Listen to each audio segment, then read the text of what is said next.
I have a message specifically for cis white women allies, okay? I wasn't gonna be so specific. Polyromantic is a sexuality that describes being romantically attracted to multiple genders. When I do my spiritual readings, people know that it's a female mind's eye on the other end. All right, guys, now it's time for everybody's favorite part of the podcast where I subject myself to torture for your entertainment. Yeah, you're welcome, people. I know you enjoy my tears, you drink them, you have a mug, you sip them, the sweet, delicious tears, and you like watching me suffer and lose brain cells in real time as I interact with and subject myself to the craziest people from Alphabet TikTok. Make sure you like the video, subscribe, comment, and let me know what you think. And now, let's get into the first one. People want to say that I don't experience PMS symptoms, but I've been cramping incredibly bad all day, and at some point, my pain tolerance went away, and it started hurting incredibly bad for the last 2 hours. So much so that it made me go and throw up 3 times. So yeah, PMS symptoms are ruining my Disney trip.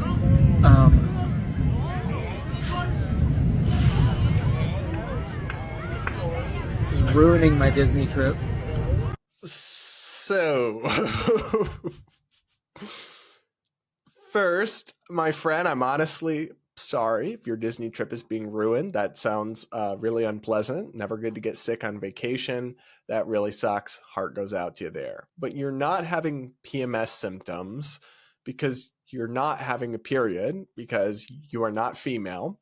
You don't have a uterus. So there is no uterine lining to be shedding, which is what a period is. So one, I just want to get you on the same page with reality because you got a case of the Delulu going on. But two, you need to see a doctor.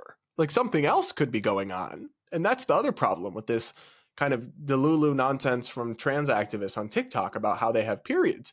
You don't. So by telling yourself that, you might actually be missing symptoms of something else that you do need to see a doctor about, because it sounds like you do have something going on. But what it is not is a period. Am I going great? Like, am I the one who's wrong, who's losing it? Let me know in the comments, because I might be missing something. But I really don't like to comment on people's appearance because I don't like to make fun of people or insult them. And regardless, like, insulting someone doesn't disprove their argument, so I try to stay away from that. But I will have to ask, if you are a transgender woman, why do you have a full-ass beard? That's not really helping your case. It's just kind of making you look even more confused than the words coming out of your mouth already made you sound, my dude. Oh, and before you whine in my comments, dude and my dude are gender neutral. I'm not misgendering anybody. If you're anything like me, it probably freaks you out how much information there is about you on the internet. Personally, I didn't realize just how quickly and easily people could find my address with a quick Google search. That's why I've been using Aura, the sponsor of today's video. Aura shows me which data brokers are selling my information and automatically submits opt-out requests for me. Aura found 18 sites that were publicizing and selling my private data and information, and is helping me put a stop to it. Cleaning up my information not only helps reduce the amount of spam I get, but it protects me from hackers who could use this information to help them access my social media accounts,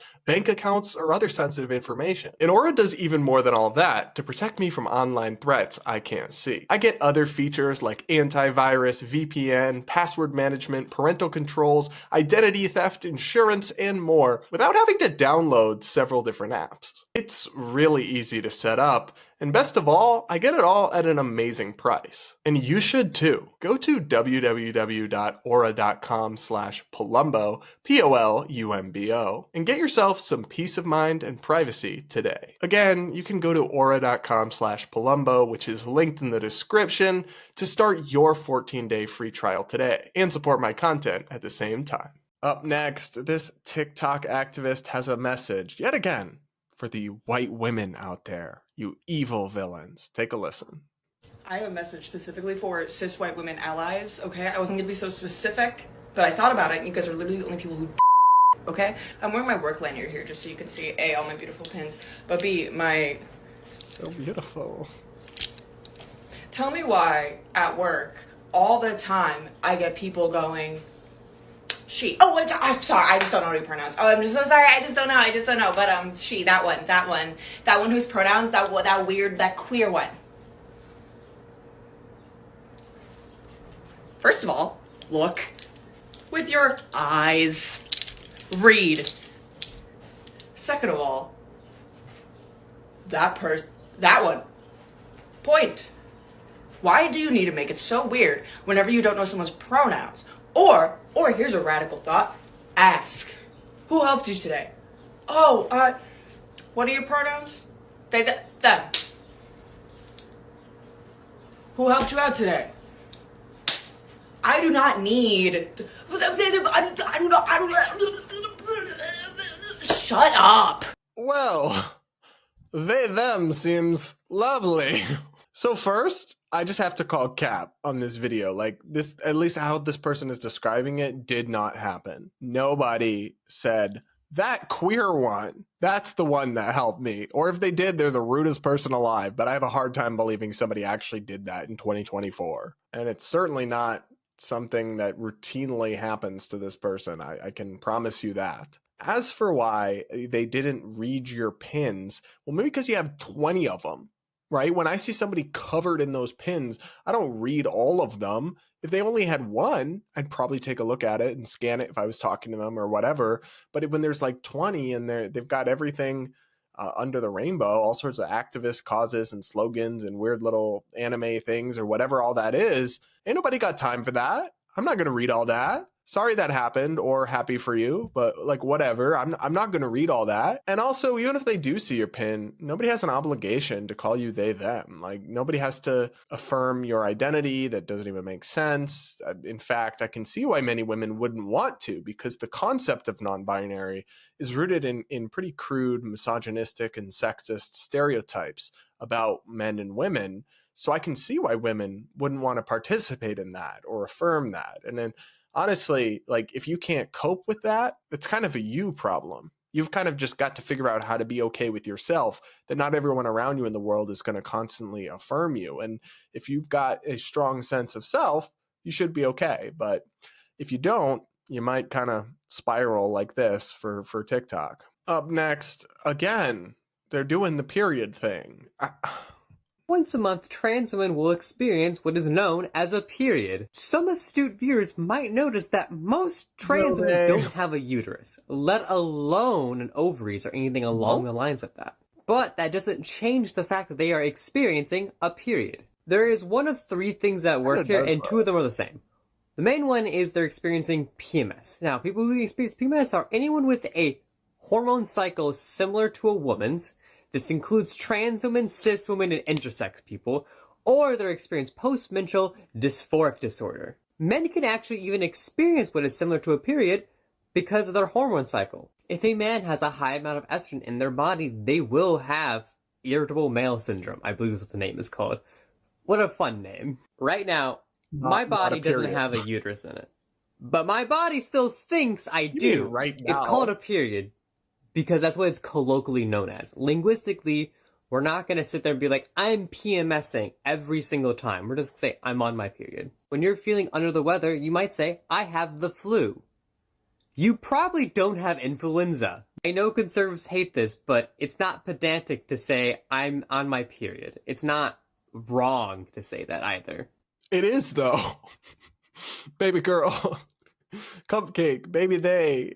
It is. This video just made me laugh at a couple different points. Like when this person said, most trans women don't have a uterus. Most? Or when they said that they don't have a uterus right now. What?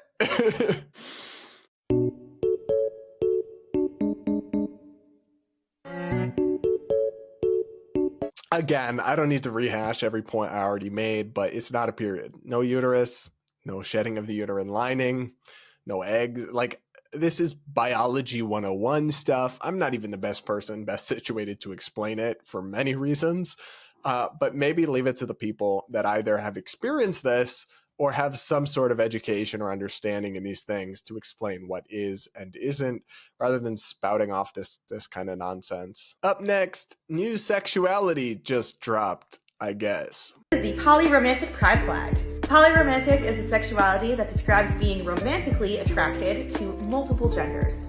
The pink stripe represents attraction to women. The green stripe represents attraction to non-binary genders. The blue stripe represents attraction to men. And the heart in the middle represents the romantic attraction component of this sexuality. I try so hard to keep it positive, to keep it moving, to not be mean. So I'll start with this. Cute dog. Love that for you. Now, how to put this?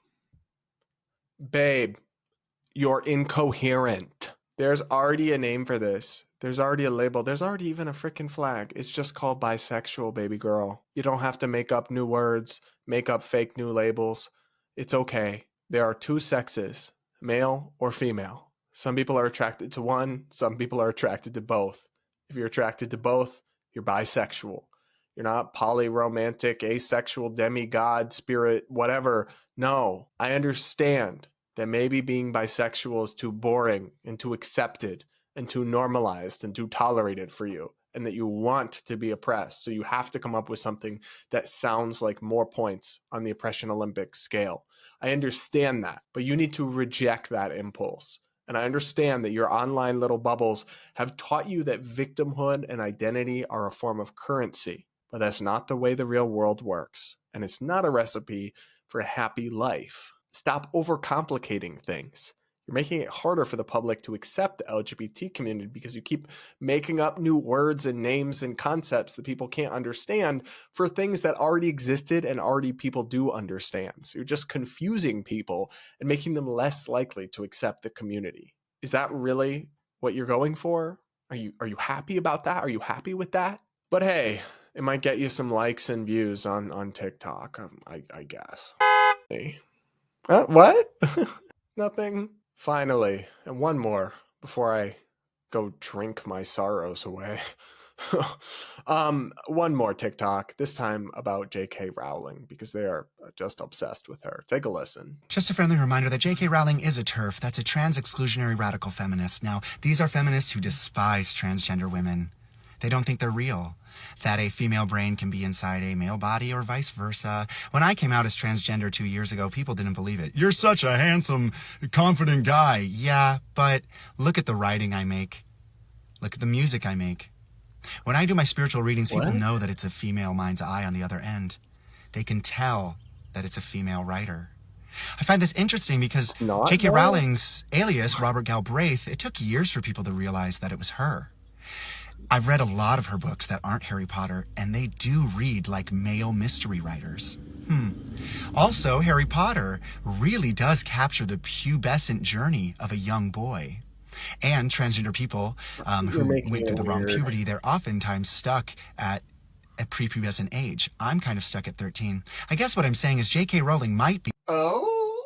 When this person threw in the I might be stuck at 13 thing at the end, this video went from funny to kind of sad, because honestly, it doesn't seem like this person is well. So I don't really want to pick on him too much. But I'll say this.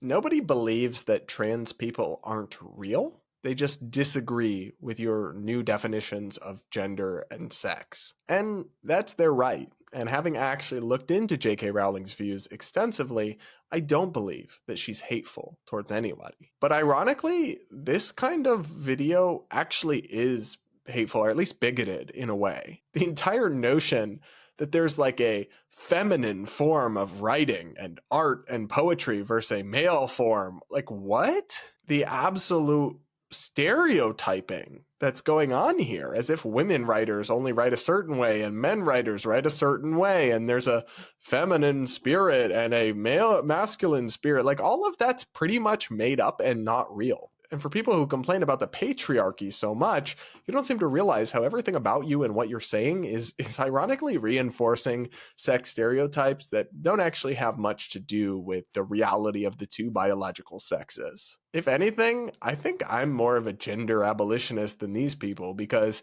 honestly, they peddle stereotypes like nobody's business. Also, a female brain being inside a male body as an explanation for transgenderism, that's debunked, guys. That's not a real thing. I can post some links that explain why that's not a real thing, but that's a common talking point that you'll hear, and it's not true. It's not how any of that works. All right, guys, that's all the alphabet people on TikTok I can handle in one sitting without incurring permanent brain damage. If you got a kick out of this, if you enjoyed watching me suffer, please do consider hitting that like button and do comment with your thoughts, and maybe even consider subscribing and sticking around.